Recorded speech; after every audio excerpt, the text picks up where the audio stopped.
Hello అందరికీ. నేను ఇప్పుడు శనగపిండి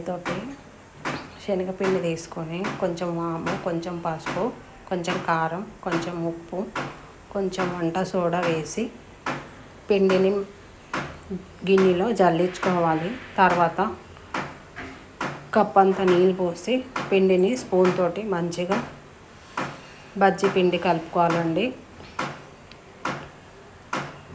కలిపిన తర్వాత స్టవ్ వెలిగించి హీట్కి ఆయిల్ పోసి ఆయిల్ వేడెక్కిన తర్వాత స్టవ్ సిమ్లో పెట్టేసి మనం బజ్జీ మిర్చి తెచ్చుకొని శుభ్రంగా కడిగి ఘాటు పెట్టుకొని లోపల గింజల్ని తీసివేసి శనగపిండి మనం రెడీ చేసుకున్నాం కదా, దాంట్లో మిరపకాయలు ముంచి వన్ మంచిగా బజ్జీలు వేసుకోవాలి. రెండు సైడ్లు గోల్డెన్ బ్రౌన్ లాగా వేగిన తర్వాత బజ్జీ రెడీ అయినట్టు.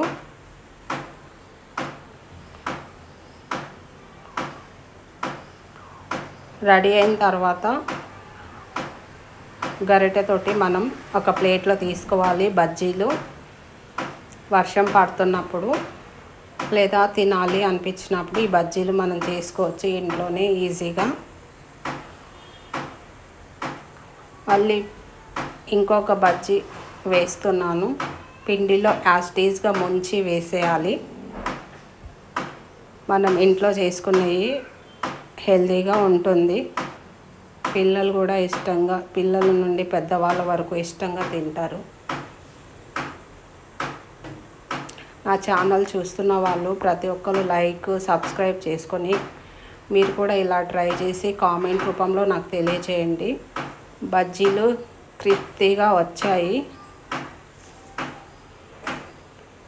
మళ్ళీ ప్లేట్లో తీసుకొని వేరే బజ్జీలు వేసుకుందాం.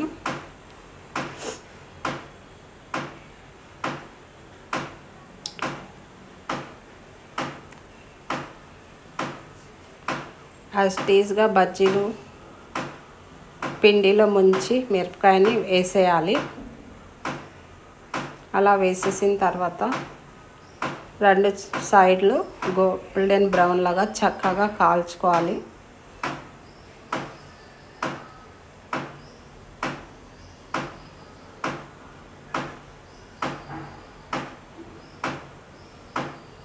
కాలిన బజ్జీలు మనం వేడివేడిగా ఎంజాయ్ చేస్తూ తినవచ్చు. ఇప్పుడు నేను మిరపకాయల బజ్జీలు స్టాప్ చేసేసి వామాకుతో బజ్జీలు చేస్తున్నాను అండి. వామాకు చెట్టు మీద నుంచి ఇంట్లోనే పెంచుతున్నాను. అది తీసుకొచ్చి ఆకులు వాటర్లో కడిగి పిండిలో ముంచి వామాకు బజ్జీలు వేస్తున్నా. వామాకుని పిండిలో వేసి 1 by 1 అలాగే పిండిలో ముంచి వామాకు బజ్జీలు వేసేయాలి. ఇవి కూడా వామాకు మనకి గొంతు గరగర, జలుబు, దగ్గు అట్లా బాగాలేనప్పుడు మనం ఈజీగా ఇట్లా చేసుకుంటే హెల్త్కి కొంచెం కఫం అవి తగ్గి మనకి రిలాక్స్ అవ్వడానికి వాము హెల్త్కి చాలా మంచిది.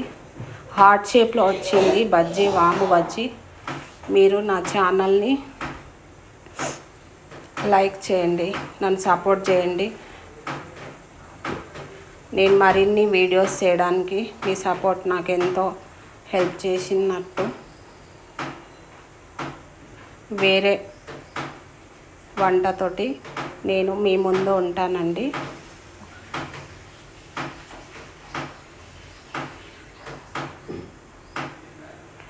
ఇలా చేసుకొని మీ ఫ్యామిలీ మీరు ఎంజాయ్ చేయండి. బాయ్.